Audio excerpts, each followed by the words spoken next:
Hi everyone, welcome back to my channel. So today I wanted to try something different. I wanted to try a reading vlog. I enjoy those videos a lot, and it's about Liz Tomforde Windy City series. So as you know, Liz Tomforde and her book Mile High specifically had a lot of success on the internet.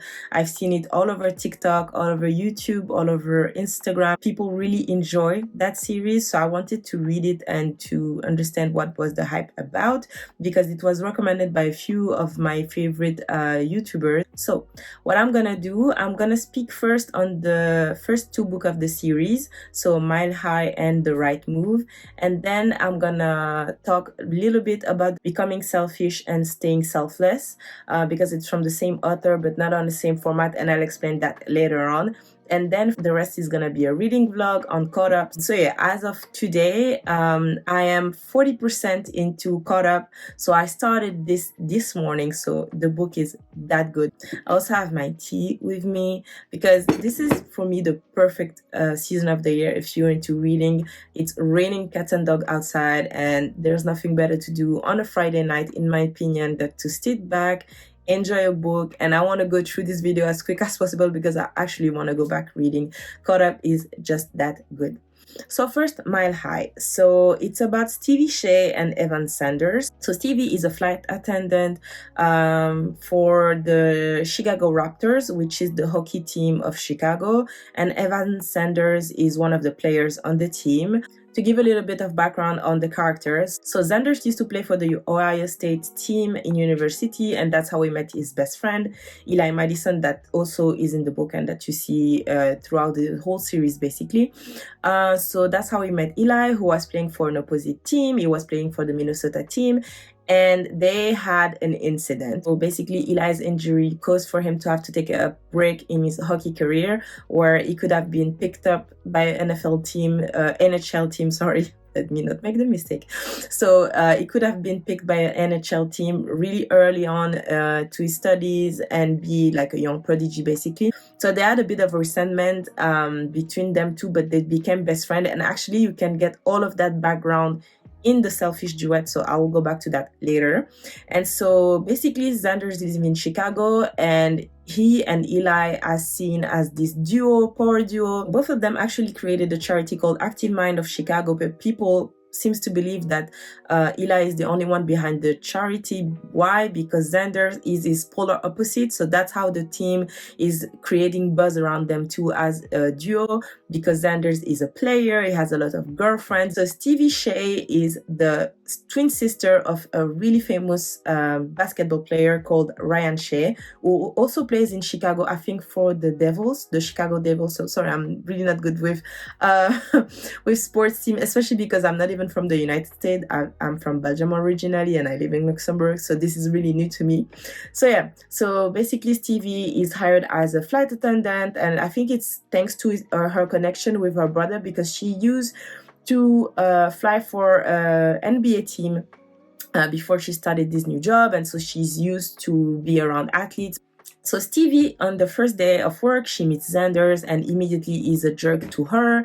He's really rude because he believes that she's one of those, what they call the puck bunny. So off the rip, Stevie despises Sanders, and she has reason to, and he's gonna torment her. So it's kind of a cute bully romance. Everywhere they go, in each city, it seems that they cannot stop from finding each other and being at the same places. So they began a friendly banter. Stevie realized that he's really funny and he's attractive, and she's attracted to him. One thing that I really enjoyed in the book, two things actually. First, Stevie is not the typical heroine in those kind of book. She's more curvy. That's how she's described. She has really curly hair, problem with body dysmorphia. She was a bit of a tomboy when she was growing up, so she has a bit of distance with her mom, which is really sad, and you get to see that throughout the book. But she has her dad, who is black, so she's mixed. She's half black, half white, and he's really supportive of her and is her best cheerleader. And of course, her brother, she has a really tight bond with him. And what I liked about the relationship development between Sanders and Stevie, so basically they decided to develop some kind of relationship. So it's not serious at first. So Stevie thinks, okay, I'm gonna have sex with him, getting out of my system so that I can go back to treat him regularly on the plane and he's not gonna obsess me as much. And Xander's basically thinks the same. They get to know about each other, and basically they have the same issues with their mom. Evan, so Xander's, his mom left when he was young and left them with, so he has a sister and she left them with their dad. So it strained into his relationship with his dad because he blamed his dad. His mom basically went after somebody that had more money, and so he resents her for that, and she keeps contacting him only when she needs money. So throughout the book, she's stalking him, kind of trying to get a hold of his number, etc. So you kind of see both of them struggling with their relationship with their mom and how they express their resentment. So that's what I really like. So the books really explore body dysmorphia. There's character of colors, because I forgot to say, but one of my favorite feature of the book is that not only Stevie is mixed, but Xander is a black man. And it's something as a black woman that is really important to me. I love being represented. So of course, when I read a book and one of the characters is black or half black, or even from another minority, I really love it, because you have to understand, when I started reading romance book back then, like 20 years ago, there weren't many character of colors in the book. So I was really happy to see that we have the two main heroines being of color. So yeah, so basically you see their relationship developing and you see how they end up falling in love with each other. And I love that it wasn't a insta love kind of relationship. They really struggle to make their relationship work. At some point there's an incident with the media, because obviously Xander's created this whole image for the media, so you have to keep up with the appearances. He cannot really come out and say that he has a girlfriend, and he seems to believe that the renewal of his contract is linked to the image that he portrayed in the media.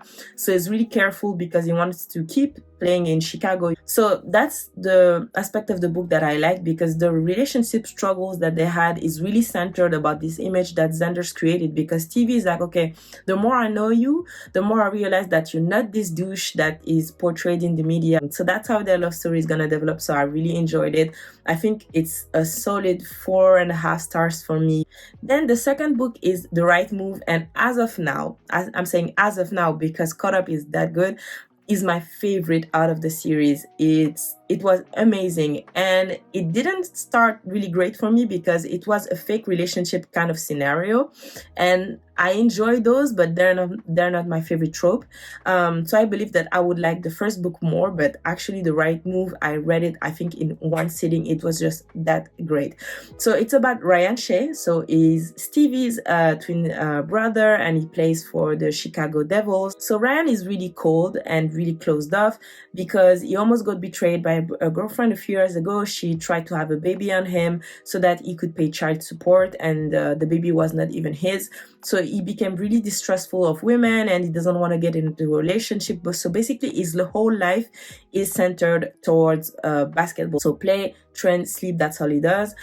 He doesn't really leave a lot of space for friends, for a woman, for anybody to really get in. The only person he's really close to is his sister, but obviously when she gets into a relationship with Xander, he has to, rely on somebody else. And she asked a favor of him. So in the previous book, we saw that she had a co-flight attendant, her friend Indy, who was into a relationship at the time. So basically her boyfriend cheated on her in the first book. She was a mess. That's how she first met Stevie's brother, because at the time Stevie was still living with Ryan, and she was drunk, crying in their couch. She also, I think at one of the parties, threw up on him because she was a mess for a little bit of time, and she was heartbroken. So basically Ryan doesn't have the best image of Indy at the beginning of The Right Move. And Stevie asked him if Indy can move in because financially it's really tight for her. She's not in the position to live alone. Basically, she wants Indy to move in with Ryan, which is really not what he wants because he likes his space. He was okay with Stevie living with him because he has a lot of money and he's really close to her. So he ended up accepting because, he can't say no to his twin sister, but it's with condition. So when Indy moves in, they draft kind of like a lease agreement, and he says that she cannot have people over, she cannot be he doesn't want to get to know her. So basically he gives her the worst welcome you can imagine. Indy is still broken up.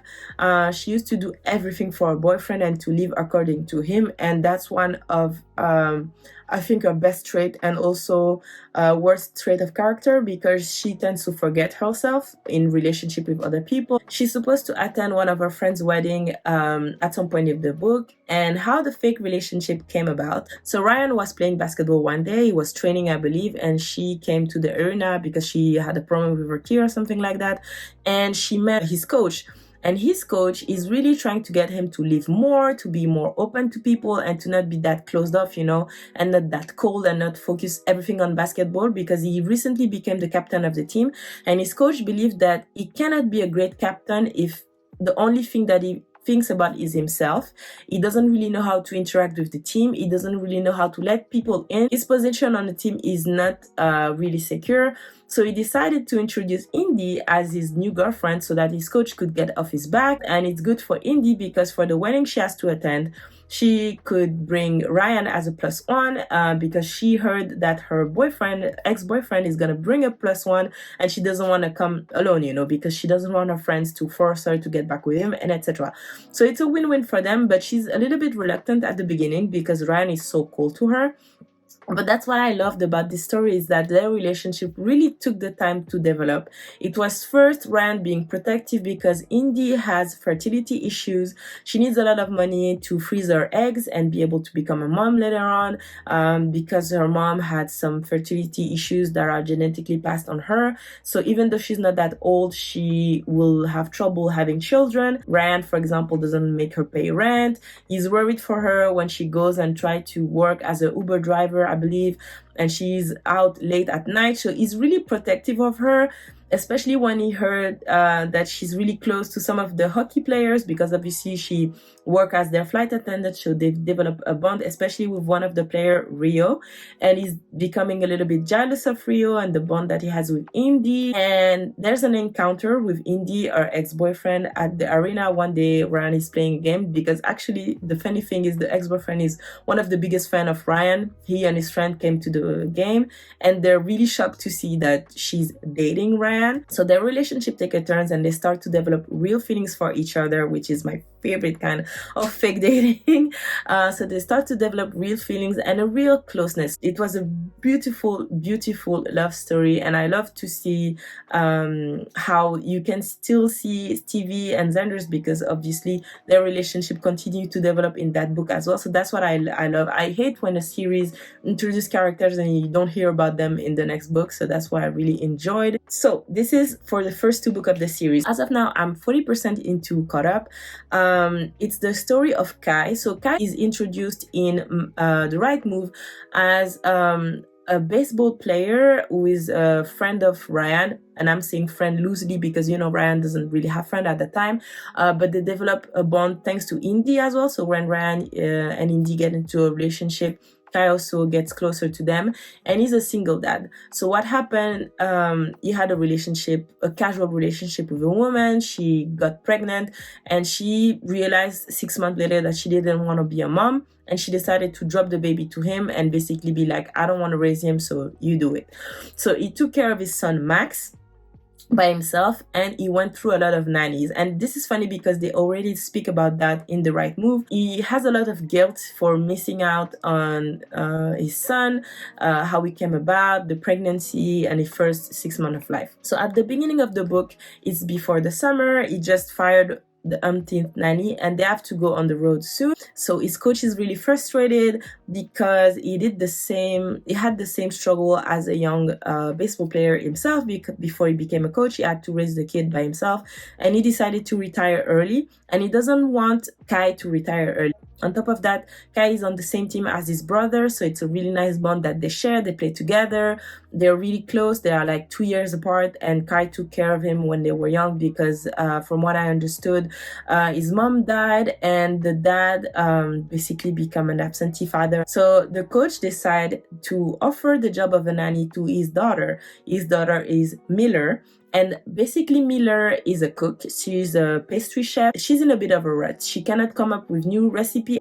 She's frustrated, she's not creative, she cannot bake anything, she cannot make any pastry, so she quits her job and she has a 2-month break. She asks her manager for a break because she has to be on the cover of I think it's called Food and Wine magazine, so it's a prestigious magazine, and she has to develop new recipes. Throughout the book you kind of learn that she doesn't really like that lifestyle, so the dad is like, listen, why don't you come and be the nanny for my good player? I really like him, he really needs a nanny and somebody that is going to travel with the team, and you could be there so we can spend time together. The problem is Kai meets Miller in the elevator when she goes visit her dad, and she has beer in her hand because she just quit. She's so over life.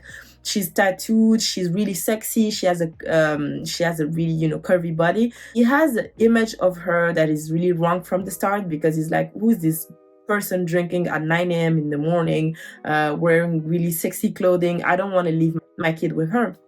So basically it has to take a lot of convincing from her dad and his brother for him to finally agree for her to be Max's nanny.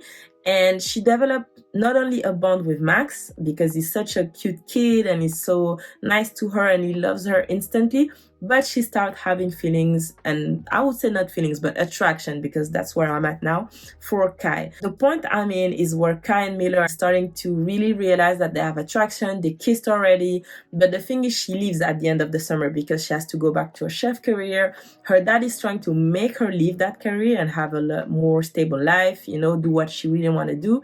But at the same time, she really want to make him proud and make it worth the fact that he gave up his career. And I think she's going to be put into a choice of keeping her career or, you know. I love their interaction because she's really a strong-minded girl. She's really independent. She doesn't want to rely on a man. She is really flirtatious with him. And that's really, you know, not usual for him. He's really trying to stay focused, and that makes him a little bit of a grumpy personality. Everybody around him is trying to make him loosen up, trust more people. And it's funny to see how they balance each other in terms of personality and how the relationship is going to evolve. So now that I covered the 3 books that are currently out in the series, I'm going to talk a little bit about the Selfish Duet. The thing is, I have to tell you that I DNF'd the last book.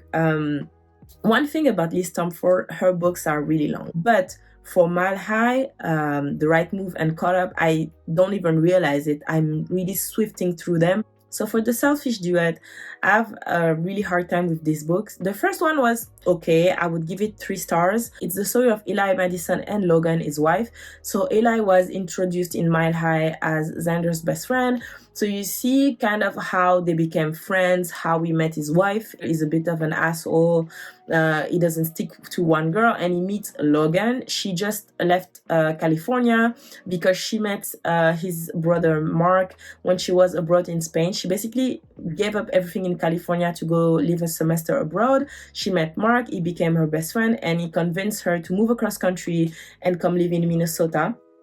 And she agrees because she just lost her mom, and she lost her dad when she was in high school. So basically she has no family left. She decided not to grieve, and this is going to be a really important part of the book. And she decided to just give up everything and flee, kind of. So she fled to Spain, and then when she came back, she packed up her whole life, put it in the container storage, and then left for Minnesota to join Mark.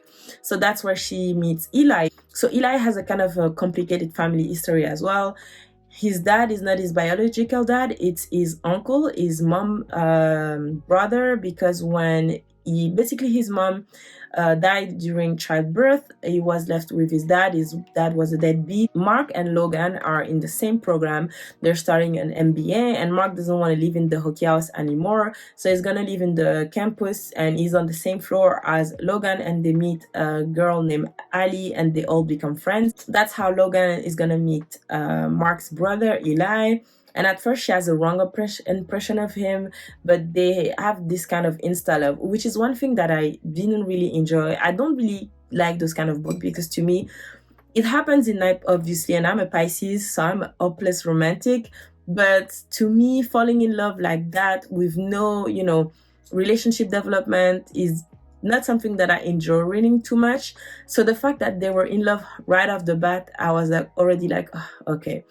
And on the sideline, you have Mark and Ali, who develop a really complex relationship. They are friends with benefits, but they have feelings, so it's really a mess. You see the relationship with Logan and Eli struggle a little bit because Logan starts to grieve. She finally realized that her mom is gone, she's dead. Also, she gave her kidney for her mom. She has a lot of guilt because she wasn't able to save her mom. Her mom was her last parent. The thing is, it's at the time where Eli needs her the most because he has been a lot of struggle with his hockey career. As I said in the beginning of the video, he had to stop for for a year or two because he was injured due to Xander's causing him an injury. He has to play really good every time there's a game and there's scouts coming to see him play. He has to be on his top game, but he has anxiety attacks that came after the injury. You know, he's really struggling with his hockey career, the pressure to get into the NHL and to really stay on track. So he relies on Logan a lot, which to me is really not great because he knows that she's this new girl, she's struggling, she's grieving, she left everything behind. So they rely a lot on each other. So the first book is really centered about their relationship developing, Logan easing into her grief and all of that. I enjoyed it a little bit because I really enjoyed seeing the backstory of Eli and Logan love story because I enjoyed their couple so much in Mile High and The Right Move. So I really wanted to see how they came about. And the funny thing is, in the books, in the Becoming Selfish and Staying Selfless, Logan expressed to Eli that she doesn't want to have kids. So because I DNF'd Staying Selfless, I don't know how she came about changing her mind, and I'm really gonna struggle to try to finish the book. The first book ends on Logan basically deciding to go back to, I think, California and start a grieving process, and the second book is exploring the grief, how she deals with it, and Eli struggles, to be selected by the NHL. But I believe that the whole story could have been told in one book. When I was reading the second book, at some point I tried to check on my progress, thinking that I was, when you reach the climax of a book and you believe that you're close to the end, right?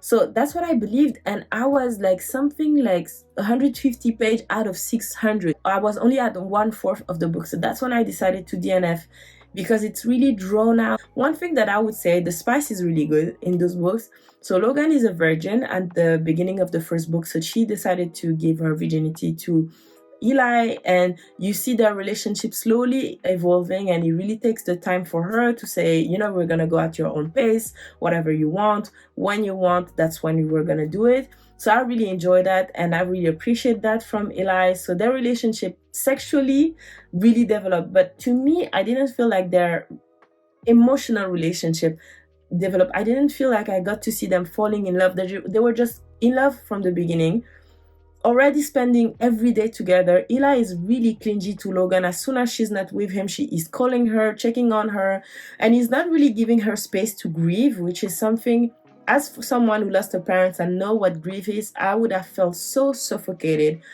But at the same time, Logan is portrayed as this innocent girl, so beautiful, so talented. She cannot do no wrong. She's so smart. She's the perfect girlfriend, basically. And that's a bit annoying. I hate when they present characters with no flaws like that because you cannot help but not connect with them because she has to me, even the fact that she's grieving, for example, that she lost her parents, she's an orphan, a little bit like me because I only have my mom left. I cannot connect with her on that level. And Eli just goes straight from being this asshole, sleeping with a different girl every day, to being this love puppy, like always with Logan projecting into the future. To me, it doesn't make sense, and I cannot connect with him either. I'm more actually interested in the love story between Mark and Ali, so I'm not enjoying them as a couple. They're so boring to me. I had a lot of trouble getting into Grey's Anatomy because I didn't like the main couple. I didn't like Meredith and what was his name? Derek, I think.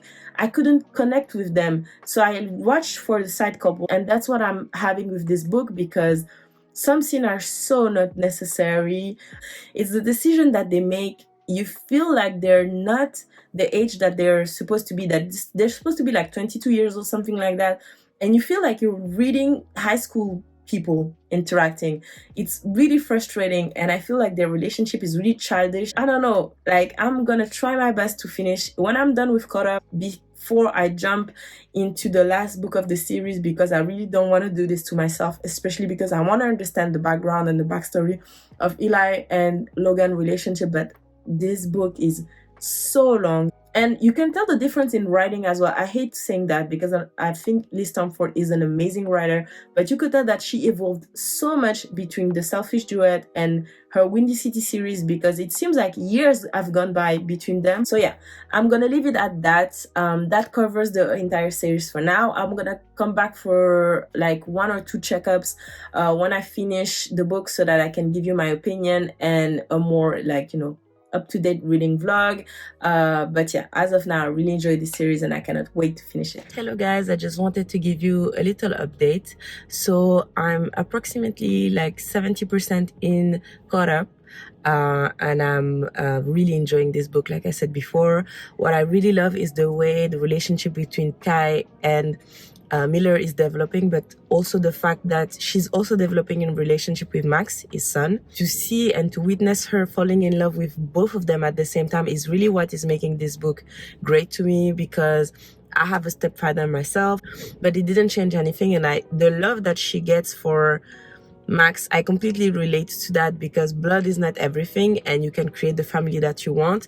And she's conflicted, and you can tell at this point of the book that she doesn't want to leave.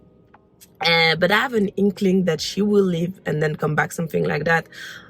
Which I hope, because obviously I know it's gonna be a happily ever after ending. That's how Liz Tomforde does her books.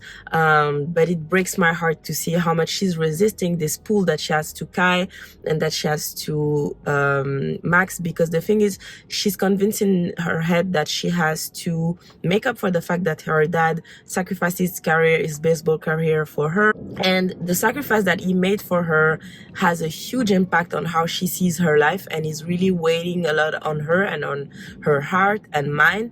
And so she's convinced herself that she wants this really active career, and that she really wants to be famous and help those chefs all around the USA. But the thing is, the funk that she is in, because at the beginning of the book she cannot create any new recipes, so she's a bit annoyed.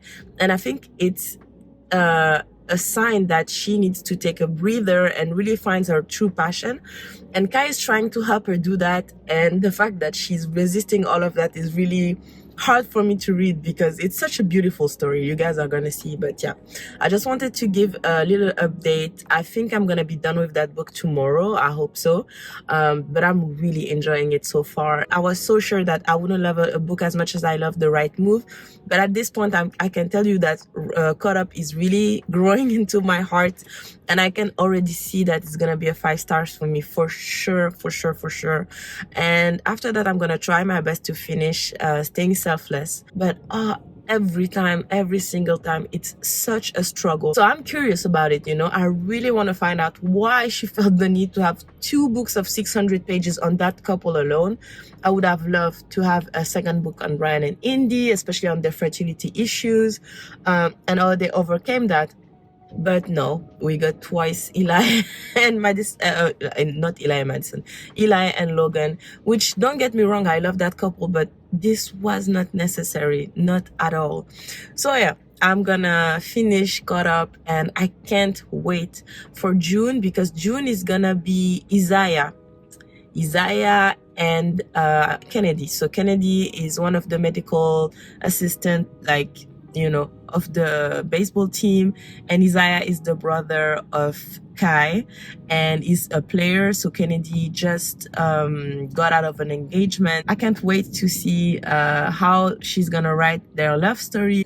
And I think I've seen on Liz Tomforde Instagram that the 5th book is actually gonna be Rio, and I've been waiting for Rio. I thought Rio was gonna be the 4th book, but I'm glad that we're gonna finish with Bang, because it's a character that I loved reading about in Mile High and Caught Up, and I really grew attached to him. So yeah, I cannot wait to read this book as well. But I'm gonna be so sad when this series finishes, which I'm assuming it's gonna be the end of 2024 or even 2025. One thing about me, guys, I hate reading series or even watching shows on the TVs when they're not done, because I have no patience. So the fact that now I have to wait until June 2024, but yeah, I'm gonna try to jump onto another series. Somebody recommended me to read The Haunting of Adeline, which, if you know me, I like dark romance when they're well done, and that one got so much bad reviews because apparently there's some scenes that are a little bit shocking, but I still want to see what the hype is about. So yeah, let me see you guys in the next checkup. Hello guys, so this is gonna be my last and final checkup. So I finished Caught Up this morning, and I was so sad because that book was so good, especially because like I said, I was trying to finish Staying Selfless at the same time. So what I did was set up a reward system, meaning that anytime I would finish a few chapters or one of Staying Selfless, I would reward myself and go back to Caught Up.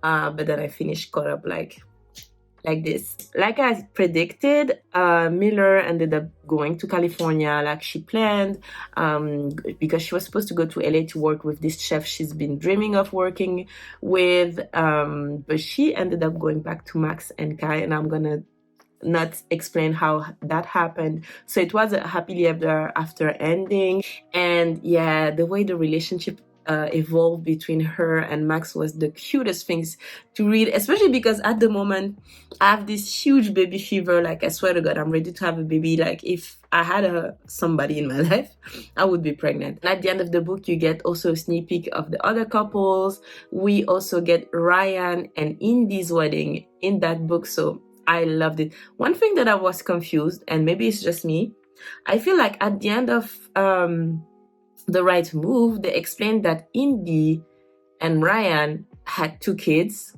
one biologically and one that they adopted, and it was before Kai met Miller.